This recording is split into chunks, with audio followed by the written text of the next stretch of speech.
Whew, indeed, don't make him angry. You would definitely not like him when he's angry. Of all people, if you go near this famous behemoth, good luck, have fun in Hurdy Town. Don't let the door hit you even more on your way out. He's dangerous.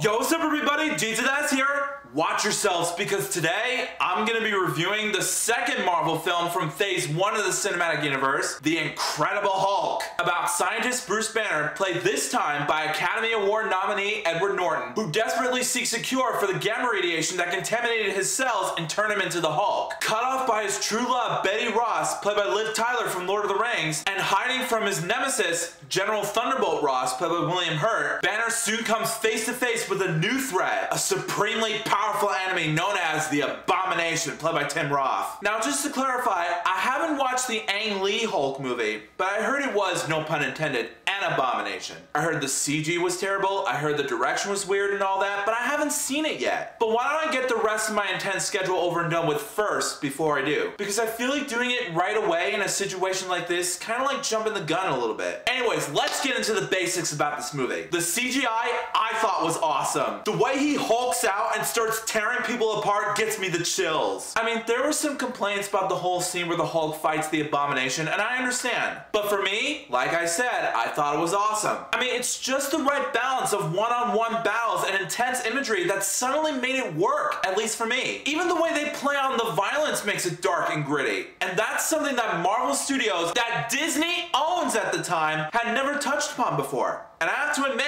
that's a bit ballsy for them if you ask me, even though Universal Pictures owns this movie, but that's beside the point. Anyways, the CG was incredible, also no pun intended. The camera work and cinematography as well was epic. The way the camera moves along with the action, for some reason, makes it fit into the genre of intensity and intrigue. For example, the way Bruce lets out his green rage, the way they film him showing from his feet to his backside makes it intriguing. And that got me saying, holy smokes, I'm like over 20 minutes in this movie and I'm already hooked. I mean, yeah, sure, I got that same feeling when I watched Iron Man just recently. Check out my review for it if you want. But this movie too was just amazing in terms of story and character development as well. Let me touch upon that for a moment. The story, like I said, gets very intriguing. All he wants to do is find a cure to get rid of the side effect that transforms him into the Hulk whenever he gets ticked off at people he just doesn't know too well. That's a story I thought was amazing. Even the characters were portrayed really well. Liv Tyler plays a very innocent but good-hearted and kind young woman who cares for Bruce dearly and will do anything to help him with his cure, which was superbly executed. Even the direction from Louis Leterrier was amazing. He's no Ang Lee, that's for sure. I mean, after all, this is a reboot, not a sequel. But the actors and actresses did a great job playing their roles. They felt very relatable, which was awesome. Keep that streak flowing, guys. But if there's one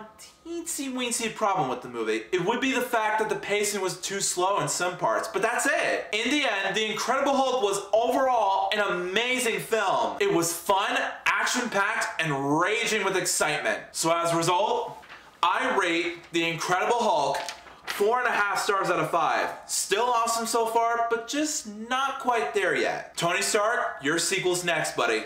So The Incredible Hulk, with Edward Norton, that is. Have you seen it? If you haven't, give it a try. You might get a kick out of it. But if you have, come back and let me know in the comments what you thought about it. Also, if you like this video and you want to see some more, make sure that like button shines in your face. That'll totally help me out a ton. Also, share that video with your family and friends and favorite it. Also, as you saw at the beginning of this video, to show even more support, why not donate to my Patreon account? Links in the description below. That helps out a whole lot for both my channel as well as my review. But until then, I'll see you next time. Peace out.